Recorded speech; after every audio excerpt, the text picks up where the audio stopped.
नमस्कार दोस्तों, मैं हूं राघवेंद्र। स्वागत है आप सभी का इन खबर पर। उत्तर प्रदेश के मुख्यमंत्री सीएम योगी आदित्यनाथ का अब सीधा सामना शिवपाल यादव से होने जा रहा है। जी हां, ये दोनों किसी खुद चुनावी रणभूमि में तो नहीं उतर रहे हैं, लेकिन चुनाव लड़ा रहे हैं। जी हां, दरअसल उत्तर प्रदेश में 10 विधानसभा सीटों पर उपचुनाव होने हैं, जिसको लेकर राजनीतिक सरगर्मी जारी है और बीजेपी ने पूरा खाका तैयार कर लिया है कि किस तरीके से इस चुनाव को लड़ना है और जीत हासिल करनी है।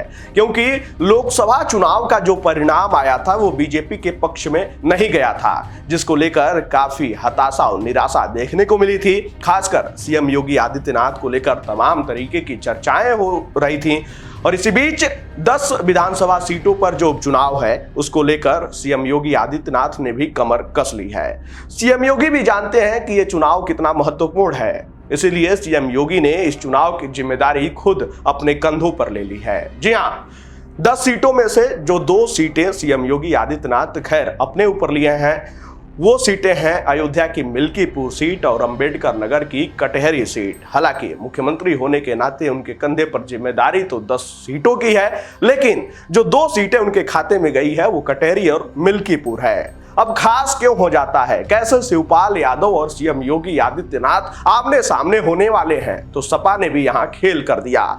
अखिलेश यादव भी जान रहे थे कि बस जब सीएम के कंधे पर जिस सीट की जिम्मेदारी है उसके सामने तो कोई बड़ा चेहरा रखना ही पड़ेगा।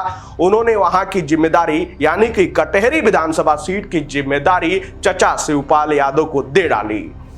अब चचा शिवपाल यादव वहां पूरा चुनाव का प्रतिनिधित्व करेंगे, चुनाव लड़वाएंगे और समाजवादी पार्टी को जीत दिलाने का काम करेंगे। शिवपाल यादव एक अनुभवी नेता हैं और बीते दिनों सीएम योगी के करीबी भी बताए जाते थे। हालांकि सपा में जब बातचीत बन गई, कद बढ़ाया गया, तो उसके बाद जो है बसपा का विलय हुआ, शिवपाल यादव साथ आ गए अखिलेश यादव के। लेकिन सीएम योगी आदित्यनाथ के तो पुराने करीबी रहे ही है ना। विधानसभा में आपने देखा ही होगा कि किस तरीके से सीएम योगी और शिवपाल यादव के बीच जुगलबंदी चलती रहती है, एक दूसरे के ऊपर तंज कसा जाता है। लेकिन इस चुनावी रणभूमि में अब क्या होगा, जब कटहरी को लेकर बात चल रही थी तो उसी समय मायावती ने भी खेल कर दिया था। तो देखिए, जहां पे शिवपाल और सीएम योगी आदित्यनाथ आमने सामने आ गए हैं, वहां पे बसपा ने भी खेल करना शुरू कर दिया।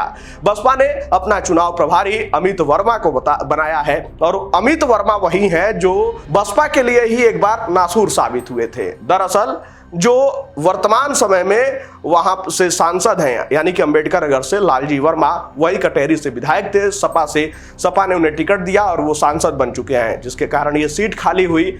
उसी लालजी वर्मा को 2012 में जब वो बसपा से चुनाव लड़े थे तो अमित वर्मा कांग्रेस के टिकट से थे और वहां पे उनसे ज्यादा वोट हासिल किए थे। तो सपा के लिए भी अब आसान नहीं रह गई है ये लड़ाई, इसीलिए जिम्मेदारी शिवपाल यादव के कंधे पर दे डाली गई है। शिवपाल यादव अनुभवी हैं। पिछले साल जिस तरीके से घोसी में जो उपचुनाव हुआ था उसका प्रतिनिधित्व उन्होंने किया था, चुनाव लड़वाया था और घोसी में जीत दिलाकर उन्होंने साबित कर दिया था कि शिवपाल यादव चुनावी मात देने में कितना माहिर हैं। शिवपाल यादव पुराने खिलाड़ी यानी कि पुराने चावल हैं और सामने सीएम योगी आदित्यनाथ हैं। देखना होगा कि यह लड़ाई किस तरीके से जारी रहती है और क्या कुछ एक दूसरे के ऊपर वार पलटवार करने को मिलता है। खैर, कटहरी की बात हो गई, अब मिल्कीपुर की जरा बात कर लेते हैं। मिल्कीपुर की भी सीट खास है, जिसकी जिम्मेदारी सीएम योगी आदित्यनाथ ने अपने कंधे पर ले रखी है। अयोध्या की सीट है और मिल्कीपुर सीट जो है वो इसलिए खाली हुई क्योंकि वहां से जो विधायक थे अवधेश प्रसाद, वो सांसद बन चुके हैं। जी हां, अयोध्या के सांसद अवधेश प्रसाद को ही जिम्मेदारी दी गई है वहां के मिल्कीपुर सीट की। अब सवाल ये उठ रहा है कि क्या अवधेश प्रसाद के बेटे को सपा टिकट देगी। अवधेश प्रसाद अब वहां की जिम्मेदारी संभाल रहे हैं और वहां की जिम्मेदारी बीजेपी की तरफ से मुख्यमंत्री योगी आदित्यनाथ के कंधों पर है। तो मिल्कीपुर और कटहरी दोनों की जिम्मेदारी और आमने सामने एक जगह अवधेश प्रसाद और एक जगह शिवपाल यादव खुद। तो देखना होगा कि इन दोनों सीटों पर क्या कुछ होता है और किस तरीके से राजनीतिक सरगर्मी जारी रहती है। खैर, शिवपाल यादव और सीएम योगी आदित्यनाथ के बीच जुगलबंदी देखने के लिए आप कितना तैयार हैं? आप अपनी राय कमेंट बॉक्स में हमें जरूर बताइएगा।